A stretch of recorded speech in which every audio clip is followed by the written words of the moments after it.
بسم اللہ الرحمن الرحیم۔ آج ہم آپ کے سامنے کتاب بہشتی سمر حصہ اول میں آئے ہوئے سوالات کے جواب لے کر حاضر ہوئے ہیں۔ آج سوال نمبر ہے تیمم کا بیان۔ سوال: تیمم میں کیا فرض ہے؟ جواب: تیمم میں 3 چیزیں فرض ہیں۔ نمبر 1 نیت کرنا، نمبر 2 دونوں ہاتھ پاک زمین پر مارے اور چہرے پر ملے، نمبر 3 پھر دوسری دفعہ دونوں ہاتھ زمین پر مارے اور دونوں ہاتھوں کو کہنیوں سمیت ملے۔ اس کے بعد یہ سب دلائل ہیں۔ اب اس کے بعد جواب دیجیے۔ تیمم میں اگر چھوٹے میں لکھنا چاہ رہے ہوں، نمبر 1 نیت کرنا، یعنی دل میں پاکی کی نیت کرنا، تیمم کرنا۔ چہرے کا مسح کرنا، پورے چہرے پر ہاتھ پھیرنا۔ ہاتھوں کا مسح کرنا، کہنیوں تک ہاتھوں پر ہاتھ مارنا۔ یہ 3 چیزیں تیمم کے اندر فرض ہیں۔ تیمم میں 2 فرض ہیں، نیت اور چہرہ اور دونوں ہاتھوں کا مسح کرنا۔ 3 ہے نیت کرنا، نمبر دوسرا کام چہرے کا مسح کرنا، تیسرا کام ہاتھوں کا مسح کرنا کہنیوں سمیت۔ آگے دیکھیے سوال نمبر: علاوہ ان چیزوں کے جن سے وضو ٹوٹ جاتا ہے کوئی اور بھی ایسی چیز ہے کہ اس سے تیمم ٹوٹ جاتا ہے؟ جواب: پانی مل جانے سے اور اسی طرح پانی کے استعمال پر قدرت ہو جانے سے تیمم ٹوٹ جائے گا۔ اور مزید دیکھیے وضو کن کن چیزوں سے ٹوٹ جاتا ہے؟ پیشاب یا پاخانہ کا خارج ہونا، ریح یعنی ہوا کا خارج ہونا، خون یا پیپ کا بہنا، قے نکلنا، نیند کا غالب آ جانا، بے ہوشی یا نشہ، غسل کی حاجت پیش آ جانا، جنابت، احتلام، حیض و نفاس۔ ان چیزوں سے وضو ٹوٹ جاتا ہے۔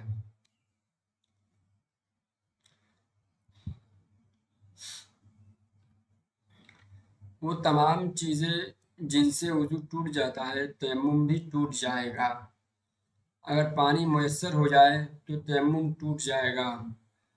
اگر بیماری یا معذوری ختم ہو جائے تو تیمم ختم ہو جائے گا۔ لہذا تیمم پانی ملنے اور وضو توڑنے والے عمل اور معذوری کے ختم ہو جانے سے ٹوٹ جاتا ہے۔ سوال: تیمم میں پورے سر کا مسح کرنا چاہیے یا چوتھائی کا؟ پیر میں کیا مٹی ٹخنوں سمیت ملے؟ سوچ کر بتاؤ۔ جواب: تیمم میں چہرہ اور دونوں ہاتھوں پر ملنا فرض ہے، پیر اور سر پر ملنا فرض نہیں۔ ہاتھوں کا ملنا صرف چہرے اور دونوں ہاتھوں پر ملنا فرض ہے، باقی فرض نہیں۔ یہ لکھا ہوا نیچے: تیمم میں سر کا مسح نہ فرض ہے نہ سنت، تیمم میں پاؤں کا مسح نہ فرض ہے نہ سنت، تیمم میں صرف چہرہ اور کہنیوں سمیت ہاتھوں کا مسح فرض ہے۔ لہذا تیمم میں پورے سر یا چوتھائی سر کا مسح اور پاؤں کا مسح ضروری نہیں، کیونکہ قرآن و حدیث میں اس کا کوئی ثبوت نہیں۔ سوال: کتنی دور پانی ہو تو تیمم کرنا جائز ہے؟ جواب: پانی 1 میل دور ہو تو تیمم کرنا جائز ہے۔ 1 میل 1 کلو 600 میٹر، 1 کلومیٹر 1 میل ہوتا ہے۔ یا پانی جہاں موجود ہے وہاں تک پہنچنے میں جان کا خطرہ ہو، دشمن کا خوف ہو، بیماری یا کمزوری کی وجہ سے وہاں تک پہنچنا مشکل ہو تو تیمم کرنا جائز ہے۔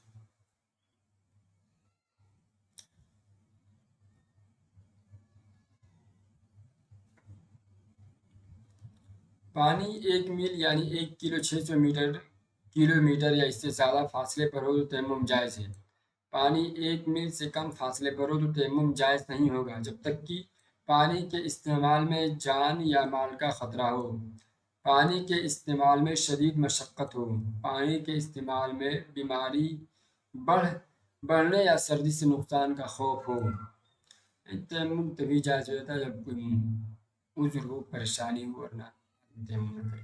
سوال: نجاست غلیظہ اور خفیفہ کی عام پہچان کیا ہے؟ ہرن کا پیشاب اور نیل گائے کا گوبر ان دونوں میں سے کون نجاست خفیفہ ہے اور کون نجاست غلیظہ؟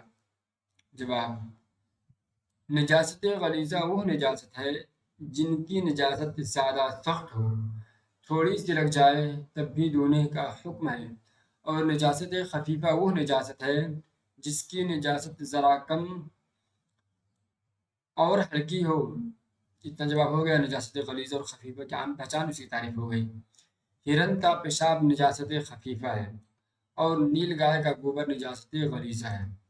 تینوں جواب دے دیا گیا۔ سوال: مرغی کی بیٹ کا کیا حکم ہے اور کبوتر کی بیٹ لگ جائے تو بلا دھوئے نماز ہو جائے گی یا نہیں؟ دیکھیے، مرغی کی بیٹ نجاست غلیظہ ہے۔ اس کا حکم یہ ہے کہ اگر 4.5 ماشا یا اس سے کم ہے، 4.5 ماشا سے کم میں لگی ہو تو بغیر دھوئے نماز ہو جائے گی، اور اگر اس سے زیادہ ہو یا 4.5 ماشا ہو تو بغیر دھوئے نماز نہیں ہوگی، کیونکہ یہ دلدار نجاست ہے، دکھائی دینے والی نجاست ہے۔ اور کبوتر کی بیٹ اور تمام حلال پرندوں کی بیٹ جو ہے کیا ہے؟ حلال ہے۔ جواب دیکھیے، مرغی کی بیٹ نجاست غلیظہ ہے۔ اس کا حکم یہ ہے کہ اگر 4.5 ماشا یا اس سے کم لگی ہو تو بغیر دھوئے نماز درست ہو جائے گی، اور اگر اس سے زیادہ ہو تو بغیر دھوئے نماز درست نہیں ہوگی، اور کبوتر کی بیٹ لگے تو بلا دھوئے نماز ہو جائے گی۔ سوال: گائے کا پیشاب کتنا لگ جائے تو نماز ہو جائے گی اور گوبر لگ جائے تو کتنا معاف ہے؟ آدمی کا پیشاب لگ جائے تو کتنا معاف ہے؟ 3 جی۔ گائے کا پیشاب اور گوبر کے بارے میں پوچھا گیا، پھر آدمی کا پیشاب۔ آدمی کا پیشاب نجاست غلیظہ ہے، گائے کا پیشاب نجاست خفیفہ ہے، گوبر نجاست غلیظہ ہے۔ جواب: گائے کا پیشاب کپڑے یا بدن میں 1/4 یا اس سے کم میں لگا ہے تو معاف ہے، اور اگر اس سے زیادہ لگا ہے تو معاف نہیں۔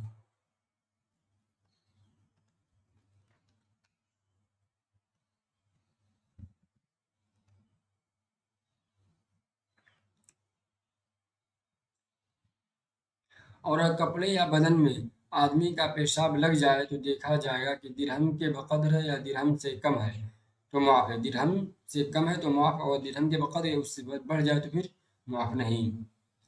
اب آگے نماز کا بیان ہے، انشاءاللہ اس کو بعد میں پڑھایا جائے گا۔ جب تک کے لیے شکریہ۔ ہمارے چینل سے جڑ جائیں، انشاءاللہ مسئلے مسائل تمام آپ کے ساتھ ہم شیئر کرتے رہیں گے دھیرے دھیرے۔